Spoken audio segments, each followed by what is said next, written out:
If I could travel back in time, the one thing I would do was time travel backwards and never buy this book. Stay tuned, guys.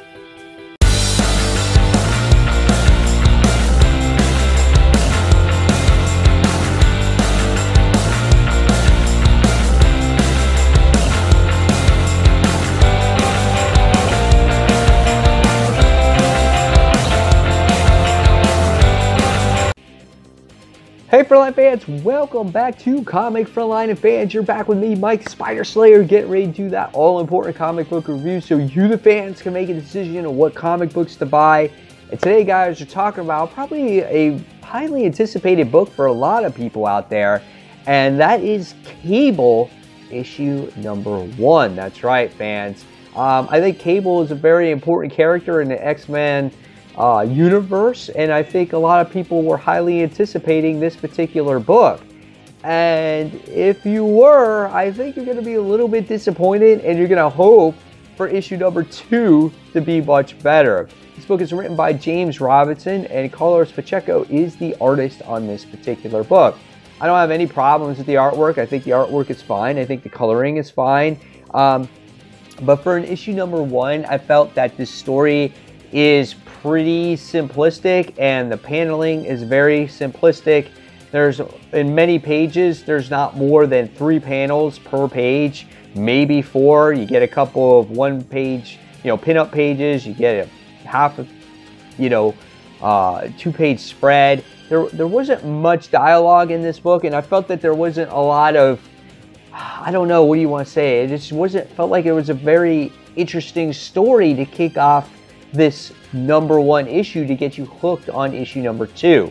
So let's talk about it a little bit, okay? So what happens in this story is we start off in Noblesville, Arizona, back in the year of 1874, and that's when Cable makes his appearance. So this is back in the good old Western days, okay? And one reason you see a bunch of people, they're together, and they're like, oh, there's no reason to leave town. I reckon we stay here.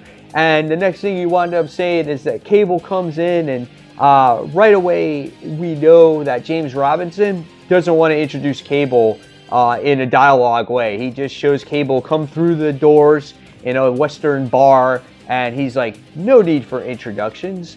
And so right away you see Cable just kicking ass. He throws out these bad guys out the window. You start seeing some of the evil bandit guys or whatever they are with their guns, and they start shooting Cable. And the next thing we wind up seeing is Cable takes one of those guys as hostage, and he's like, take me to this particular spot.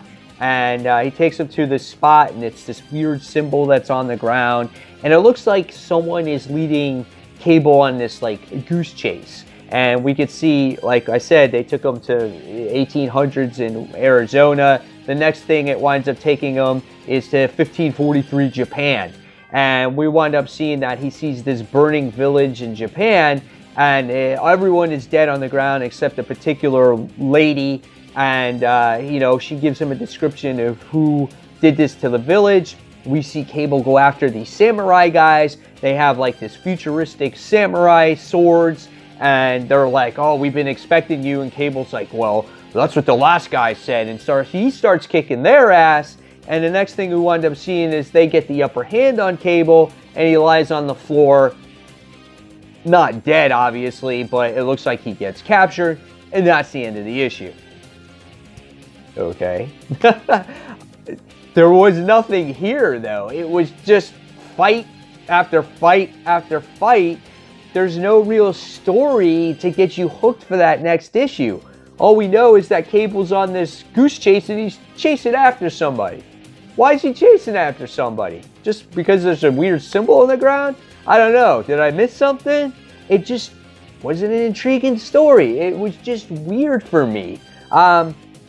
Just off. I just would like a little bit something more here besides, hey, I'm Cable, I have my guns, and I'm a battler. Like, I get it. I know that. I want more in-depth story. The one thing with James Robinson's writing, I said, at times he tends to be a slow burn type of reader or writer. So it might be that that's what we might get in Cable. And for any substance to really happen, is you're going to have to wait till issue 2 to find that out.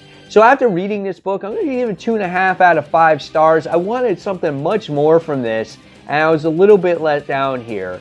I'm going to give it an issue 2 just to see how the story progresses and if I continue to read it.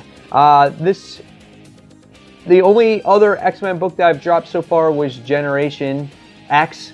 And I don't want to drop this. I want to like Cable. But again, we'll see what happens. And it'll be interesting also to see if he has a supporting cast in here. Or will it be just him? Time will tell. So again, guys, 2.5 out of 5 stars. In the comments below, tell me what you thought of this issue. Were you disappointed like I was? And fans, as always, thank you for watching Comic Frontline. Until the next comic book review, check out comicfrontline.com. Check out our live show. It starts every Tuesday night between the time of 9:30 and 10 p.m. Eastern Standard Time. And as always, fans, thank you for watching. And this is Mike Spider Slayer signing off. Take care. See you soon. Bye.